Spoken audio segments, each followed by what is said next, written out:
Hello everyone, welcome to NCERT Darshan. This is Goldy और आज हम क्लास 10th के एनसीईआरटी बुक से एक्सरसाइज 1.2 का क्वेश्चन नंबर फर्स्ट को सॉल्व करेंगे। तो अगर अभी तक आप इस चैनल को सब्सक्राइब नहीं किए हैं तो जल्दी से सब्सक्राइब कर लीजिए एंड बेल आइकन को भी प्रेस कर लीजिए ताकि इस चैनल पे आने वाले हर एक वीडियो की नोटिफिकेशन आपको मिलती रहे। तो चलिए स्टार्ट करते हैं। तो हम देखते हैं कि क्वेश्चन क्या है हमारे पास। तो क्वेश्चन ये है, express each number as a product of its prime factors। इसका मतलब ये है कि यहाँ पे हमारे पास कुछ नंबर दिया हुआ है और हमें इन सारे नंबर्स को प्राइम फैक्टर्स के प्रोडक्ट के फॉर्म में लिखना है। ओके, तो प्राइम फैक्टर्स को फाइंड करने के लिए यहाँ पे हम प्राइम फैक्टराइजेशन मेथड को यूज़ करेंगे, जिसे हम फंडामेंटल थ्योरम ऑफ अरिथमेटिक भी बोलते हैं। और इस पे मैं ऑलरेडी एक वीडियो बना चुकी हूँ जिसका लिंक मैं डिस्क्रिप्शन में दे दूँगी, तो आप उसे भी जाके देख सकते हैं, फिर ये आपको अच्छे से समझ में आएगा।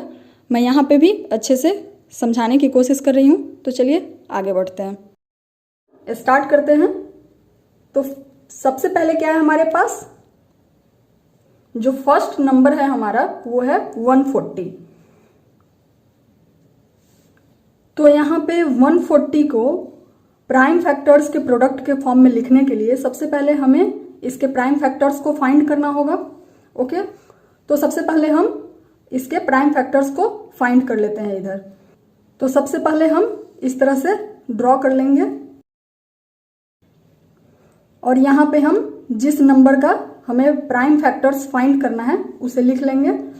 और उसके बाद हम सबसे छोटे प्राइम नंबर से सबसे पहले ट्राई करेंगे कि इसे डिवाइड करने का अगर हो जाए तो सबसे छोटा प्राइम नंबर क्या होता है, 2 होता है। तो 2 से ये डिवाइड हो जाएगा, तो सबसे पहले हम 2 से इसे डिवाइड कर लेते हैं। तो क्या आएगा हमारा कोशिएंट डिवाइड करने के बाद, यहाँ पे 70 आएगा।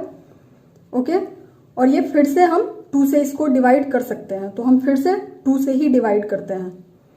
तो अब क्या आ जाएगा हमारे पास, नेक्स्ट जो कोशिएंट आएगा वो 35 आएगा। तो यहाँ 35 हो गया, बट अब ये 35 जो है वो 2 से डिवाइड नहीं हो पाएगा। तो हम नेक्स्ट प्राइम नंबर को ट्राई करेंगे। तो आगे क्या होता है, 2 के बाद 3 होता है, तो हम 3 से इसे डिवाइड करके चेक करेंगे। तो ये 3 से भी डिवाइड नहीं होगा, तो हम फिर से इसके आगे वाला जो है उसको ट्राई करेंगे। तो नेक्स्ट फिर क्या हो जाएगा, 5। तो 5 से ये डिवाइड हो जाएगा, तो हम 5 से कर लेते हैं। तो जब हम 5 से 35 को डिवाइड करेंगे तो यहाँ पे हमारा कोशिएंट 7 आ जाएगा। और अब हम रुक जाएंगे क्योंकि 7 भी हमारा प्राइम नंबर ही है, तो जब नीचे प्राइम नंबर आ जाएगा तो हम रुक जाएंगे। ओके, तो अब हम इसको प्राइम नंबर्स के प्रोडक्ट के फॉर्म में लिख लेते हैं। तो क्या क्या आ गया हमारा फैक्टर यहाँ पे, सबसे पहले 2 है मल्टीप्लाइड बाई फिर से 2 है, फिर 5 है और फिर 7 हो जाएगा। ओके, और 2 यहाँ पे रिपीट हो चुका है, तो अगर कोई भी नंबर रिपीट हो जाए तो उसको हम स्क्वायर के फॉर्म में कर देंगे। तो यहाँ पे क्या हो जाएगा, 2 का स्क्वायर हम लिख सकते हैं और इंटू 5 इंटू 7। तो ये हमारा जो है वो आंसर हो जाएगा। ओके, समझ में आ गया होगा। तो अब हम सेकेंड देखते हैं कि हमारे पास क्या नंबर है। ओके, तो अब जो हमारे पास नंबर है वो है 156। तो फिर से हम इसी तरह से इसे सॉल्व करेंगे। तो अब हम 156 के प्राइम फैक्टर्स को फाइंड करेंगे। तो फिर से हम इस तरह से लिख लेंगे 156 यहाँ पे। ओके, अब फिर हम 2 से इसे डिवाइड कर सकते हैं, तो 2 से ही यहाँ भी स्टार्ट करते हैं। तो क्या आ जाएगा यहाँ पे, यहाँ आ जाएगा 2 7 जा 14, फिर 1 आएगा तो 2 8 जा 16। ओके, तो 78 आ गया यहाँ पे हमारा कोशिएंट। और ये फिर से हम 2 से डिवाइड इसे कर सकते हैं, तो फिर से 2 ले लेते हैं। तो अब क्या आ जाएगा, 2 3 जा 6 यहाँ पे और 2 9 जा 18, तो 39 आ गया। ओके, तो अब यहाँ पे 39 जो है वो 2 से डिवाइड नहीं होगा, तो हम नेक्स्ट प्राइम नंबर को ट्राई करेंगे। तो नेक्स्ट प्राइम नंबर क्या हो जाएगा हमारे पास, 3, और ये 3 से डिवाइड भी हो रहा है, तो अब हम 3 से इसे डिवाइड करेंगे। ओके, तो अब जो है हमारा कोशिएंट क्या आएगा, अब हमारा कोशिएंट आ जाएगा 13। और 13 जो है वो हमारा प्राइम नंबर ही है, तो अब हम यहाँ पे स्टॉप कर देंगे प्रोसेस को और अब हम यहाँ पे लिख लेते हैं। ओके, कि क्या आ गया है हमारे पास। तो अब हम 156 को प्राइम फैक्टर्स के प्रोडक्ट के फॉर्म में लिख लेते हैं। तो क्या क्या आ गया है, यहाँ पे भी है 2 इंटू 2 इंटू 3 और इंटू 13। ओके, यही है हमारा।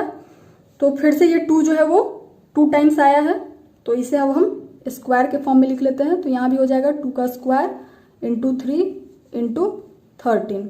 तो यही हमारा आंसर हो जाएगा। तो आ गया होगा समझ में, बहुत ही आसान है।